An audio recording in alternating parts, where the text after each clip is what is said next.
Morning बेटा, आप सभी का एक बार फिर से स्वागत है आपके अपने YouTube channel S Kaushalya education में। और बेटा आज हम पढ़ रहे हैं हमारी 5th क्लास की हिंदी का 12वां लेसन, हार नहीं होती। तो अब यहाँ पे ये एक छोटी सी पोएम है जो सोहनलाल द्विवेदी जी ने लिखी है। इसमें देखते हैं कि किस किस की हार नहीं होती। पढ़ते हैं हम इसे पोएम को। लहरों से डरकर नौका पार नहीं होती, कोशिश करने वालों की हार नहीं होती। तो इसमें कवि क्या कह रहे हैं? कवि कह रहे हैं कि लहरों से डरकर, समुद्र में जो लहरें उठती हैं उनसे जो डर जाता है वो नाव को दूसरे किनारे तक नहीं पहुंचा सकता, यानी कि जो डर गया वो समुद्र में नाव नहीं चला सकता। कोशिश करने वालों की हार नहीं होती। उसी तरह से जो कोशिश नहीं करता उसकी हार होती है और जो कोशिश करता है उसकी हार नहीं होती। यानी कि लहरों से जो नहीं डरेगा तो वो नौका पार लगा देगा, नाव को पार दूसरे किनारे तक पहुंचा देगा। उसी तरह से कोशिश करने वालों की कभी भी हार नहीं होती। नन्ही चींटी जब दाना लेकर चलती है, चढ़ती दीवारों पर 100 बार फिसलती है। कह रहा है कि जैसे छोटी चींटी मुंह में दाना भर के फिर दीवारों पे चढ़ती है, ऊपर तक आधे तक चल जाती है, फिर गिर जाती है, फिर थोड़ा और ऊपर तक जाती है, फिर गिर जाती है, लेकिन वो बार बार गिरकर भी हार नहीं मानती। बार बार ऊपर चढ़ती है और नीचे फिसल जाती है। मन का विश्वास रगों में साहस भरता है, चढ़कर गिरना गिरकर चढ़ना न अखरता है। लेकिन चींटी हार नहीं मानती ना, तो वो क्या कहता है, उसके मन में विश्वास है और ये विश्वास उसके रगों में, उसकी नसों में क्या करता है, साहस भर देता है। उसको बार बार परिश्रम करने की प्रेरणा देता है। बार बार चढ़ना, फिर गिर जाना, फिर चढ़ना, फिर गिर जाना, इन सब से उसको मतलब दुख नहीं होता है, उसको अखरता नहीं है, यानी कि तकलीफ नहीं देता है। वो अपनी हिम्मत नहीं हारती है। आखिर उसकी मेहनत बेकार नहीं होती, कोशिश करने वालों की हार नहीं होती। और बार बार गिरकर फिर से चढ़ती है तो वो अपनी हिम्मत नहीं हारती और बार बार कोशिश, उसकी जो करने की कोशिश करने की क्षमता है उसकी वजह से उसको आखिरकार सफलता मिलती है, यानी कि चढ़ने में वो कामयाब हो जाती है। इसी प्रकार जैसे कि चींटी बार बार मेहनत करती है, गिरती है, चढ़ती है, गिरती है, चढ़ती है और आखिरकार चढ़ जाती है ऊपर तक, उसी प्रकार कोशिश करने वालों की भी हार नहीं होती।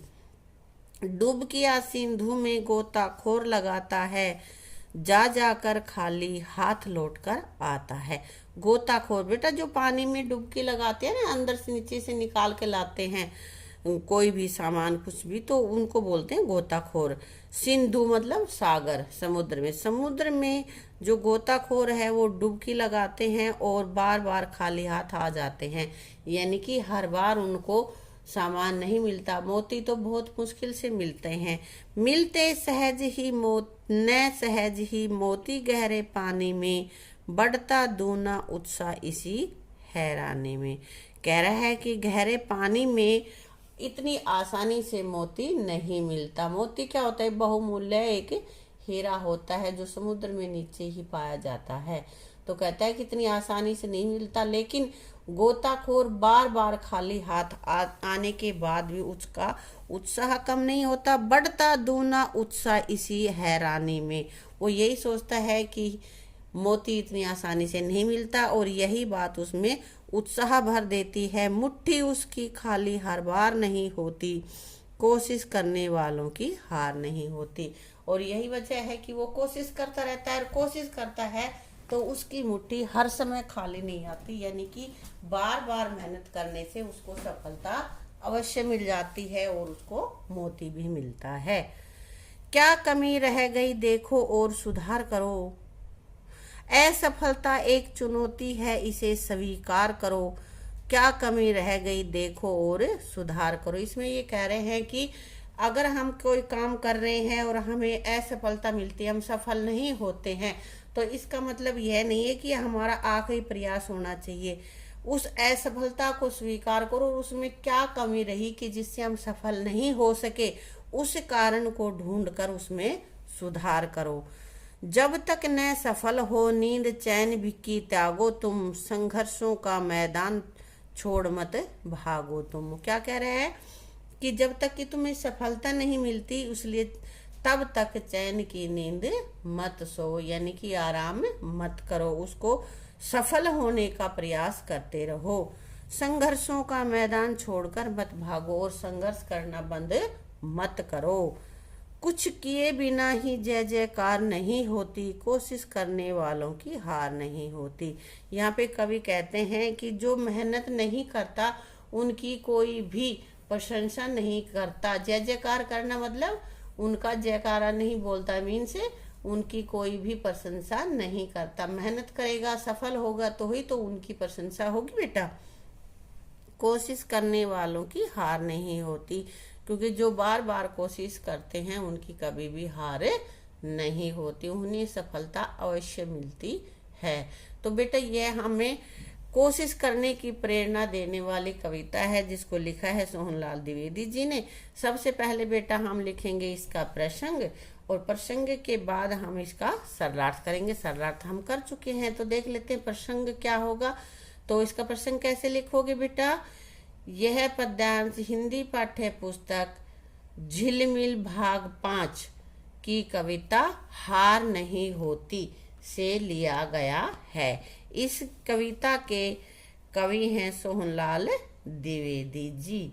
इसमें कविता में कवि चींटी का उदाहरण देते हुए हमें कोशिश करते रहने की प्रेरणा देना चाहते हैं, कि देते हैं कि जैसे चींटी अपनी हार नहीं मानती, उसी तरह हमें भी अपना परिश्रम, अपने प्रयास करते रहना चाहिए। बेटा हम कर लेते हैं इसके वर्ड मीनिंग। अखरना यानी कि बुरा लगना, उत्साह जोश, चैन आराम, चुनौती ललकारना, रगों में यानी कि शरीर की नसों में, सहज सरल यानी कि आसानी से, साहस हिम्मत, सिंधु सागर यानी समुद्र, संघर्ष जूझना।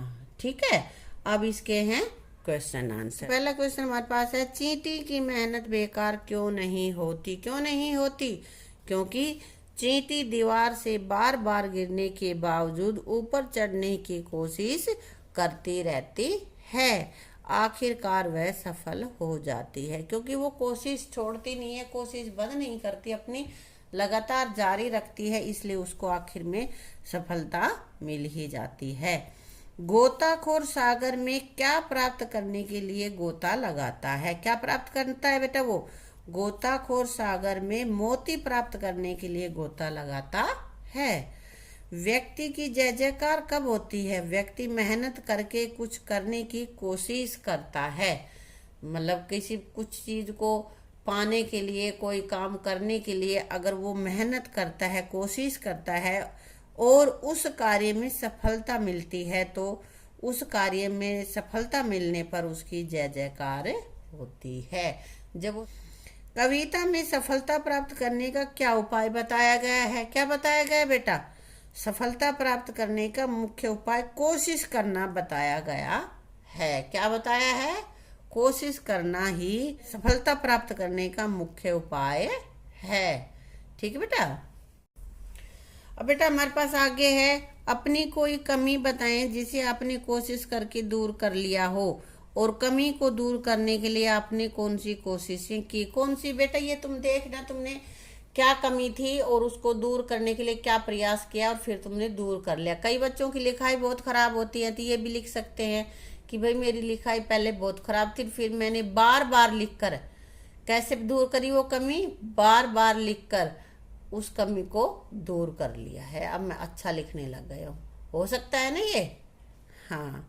अगला है, अपना एक अनुभव बताएं जब आप कहीं कीचड़ या फर्श पर फिसले हों।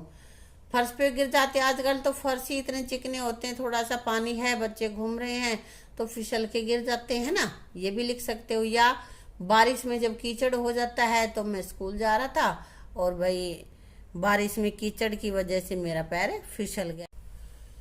आपको कभी ना कभी किसी चीज से डर महसूस हुआ होगा, उस आपने उस डर का सामना कैसे किया? बेटा तकरीबन बच्चे कुत्तों से डरते हैं ना। तो मैं ये कुत्ते का ही बता देती हूँ। कुत्ते को देखकर मुझे पहले बहुत डर लगता था, लेकिन बाद में बार बार कुत्ते के पास से जाने के बाद मेरा डर दूर हुआ। ऐसे लिख सकते हो। या भाई किसी और चीज का तुम्हें अंधेरे से डर लग रहा हो और एक दिन जबरदस्ती पापा ने अंधेरे में भेजा है, रोते हुए चले गए हो, लेकिन उसके बाद तुम्हारा डर दूर हो गया। ये लिख सकते हो। कोई भी जो तुम्हें पता है कि जिससे मुझे पहले डर लगता था अब नहीं लगता, वो तुम्हें यहाँ पे लिख देना है। ठीक है।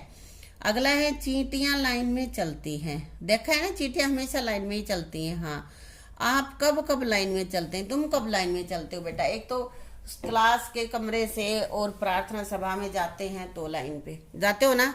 हाँ, और प्रार्थना सभा से कक्षा के कमरे में आते हैं तो भी लाइन में। या भाई कोई हमारे वहाँ प्रोग्राम हो रहा है और बैठना है सबको इकट्ठा तो भी लाइन से चलते हैं ना। या फिर कोई जलसा जुलूस वगैरह हो रहा है तो भी लाइन में चलते हैं हम, हैं। नन्ही चींटी कौन से दाने लेकर चलती है? आपने उसे दाने उठाते हुए कब कब देखा? चर्चा करें। हाँ भाई, कब लेके जाती है? कौन कौन से दाने ले जाती है? बेटा चीनी, मीठा बहुत जल्दी खाती, मीठे पे तुरंत पहुंच जाती है ये चींटी। चीनी, रोटी, अनाज आदि के दानों को चींटी को कई बार मैंने लेके जाते हुए देखा है। कौन कौन से दाने लेके जाती है चींटी? रोटी, चीनी या अनाज आदि। इसी तरह जो और भी कुछ मिल जाएगा जमीन पे तो उसको उठा के वो ले जाएंगी। अब आगे है, चढ़ती दीवारों पर 100 बार फिसलती है, चींटी दीवार पर चढ़ सकती है।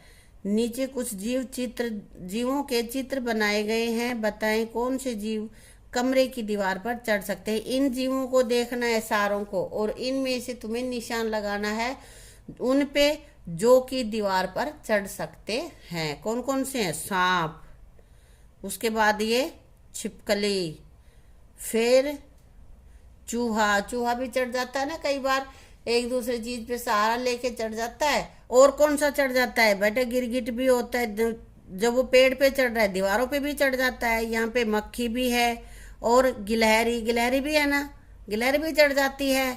और ये क्या है? ये मकड़ी, मकड़ी भी बेटा चढ़ जाती है। बाकी देखो कुत्ता, बकरी, भेड़ ये चढ़ जाते हैं नहीं, दीवार पर ये नहीं चढ़ सकते। आगे बेटा भाषा की बात, आखिर उसकी मेहनत बेकार नहीं होती। इस वाक्य में बेकार शब्द में बे उपसर्ग लगा हुआ है, यानी कि कार एक शब्द है और उसके आगे ये बे उपसर्ग लगा हुआ। उपसर्ग और प्रत्यय बेटा दो होते हैं। उपसर्ग वो होते हैं जो शब्द के आगे लग के नया शब्द बनाते हैं, और प्रत्यय होता है जो किसी शब्द के पीछे लगता है तब उससे नया शब्द बनता है। तो यहाँ उपसर्ग दिए हुए हैं और उनसे तुम्हें और शब्द बनाने हैं। तो बे से तो ये बना रखा है, बेखबर, बेरोजगार। अनु से अनुसार, अनुकरण, अनुभव, है ना। इस तरह के और भी कोई भी बना सकते हो तुम। वी से विशेष, विज्ञान, विहान, है ना। और भी बना सकते हो। उप से उपकार, उपवास, उपहास, उपकरण, कुछ भी लिख लो।